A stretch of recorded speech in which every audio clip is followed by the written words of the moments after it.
She is hungry. And the boy is nosy. I heard a tiny cry beneath a car. Saving that stray kitten changed my life forever. There you little shit. There you are. Come on. Oh, look at you. I still think about that tiny cry sometimes. Out of all the sounds I've heard in my life, nothing has ever stopped me like it did. It was weak, desperate, almost impossible to hear, yet it reached my heart immediately. I had no idea that the frightened little kitten hiding beneath a stranger's car would completely change my life. My name is Josh, and this is the story of the little kitten I simply call Little Kitty. Oh shit, it is. How did he get in there? Yank him, babe. I gotta stop. That evening, my girlfriend and I were heading to the store when we heard tiny cries echoing through a parking garage. After listening carefully, we realized the sound was coming from one parked car. The kitten had crawled deep into the engine bay, probably searching for warmth, and now she couldn't get out. Since it wasn't our vehicle, the first challenge was finding the owner. Try to get behind his neck. That's where their mom grabbed them. It's okay. It's okay. You're okay. No, you're fine. Yeah. While I stayed with the car, my girlfriend and another kind woman knocked on apartment doors one by one. Somehow, out of hundreds of residents, they found the owner. He hurried downstairs, gave us permission to do whatever was necessary, and wanted the kitten saved just as much as we did. Try to use this. But hurry, don't let him get away. Nah. Get your little ass. We called the fire department, but they were tied up with emergencies, so 2 police officers came instead. They were incredibly supportive. We carefully raised the car with a jack and searched every opening. Each time we thought we were close, Little Kitty crawled deeper into the engine.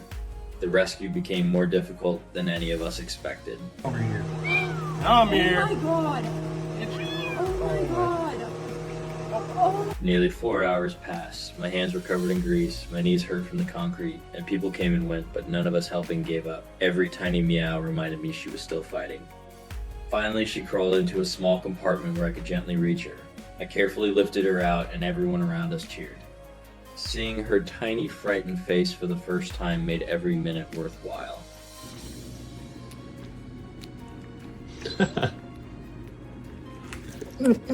The owner told us he had driven earlier that day, so she had probably climbed into the engine before the trip. We finished putting the car back together late that night, and I couldn't stop thinking about the little survivor in my hands. The next morning, I rushed her to the veterinarian, expecting terrible injuries, but the vet smiled and said she was amazingly healthy, just tired and underweight.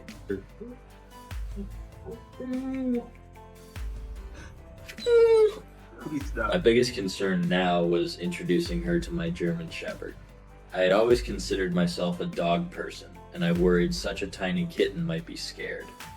Instead, Little Kitty confidently walked over to him. He lowered his head, sniffed her gently, and treated her with incredible care. From that day on, they became best friends.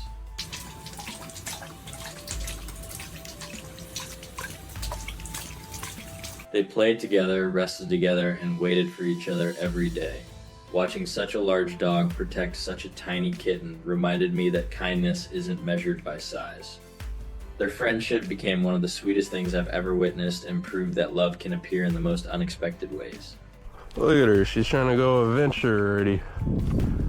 She sees all the trees and the grass. People often ask why I never gave her another name. The answer is simple. The moment I pulled her from the engine, I looked at her and said, "Hey, Little Kitty." It felt natural, and it never changed. Friends suggested many names over the years, but to me, she'll always be Little Kitty, because that name carries the memory of the day we found each other. Get down. It's time for naps. Before meeting her, I never imagined a cat would change my heart. I thought I rescued Little Kitty that night, but the truth is, she rescued a part of me too. She reminded me that compassion can begin with something as small as stopping to listen. If this story touched your heart, I truly appreciate a like and hope you'll subscribe. Your support helps stories like Little Kitty's reach more people and reminds us that even the smallest act of kindness can change a life forever. But she is trying to hold on. Come on, Little Kitty. Doing great.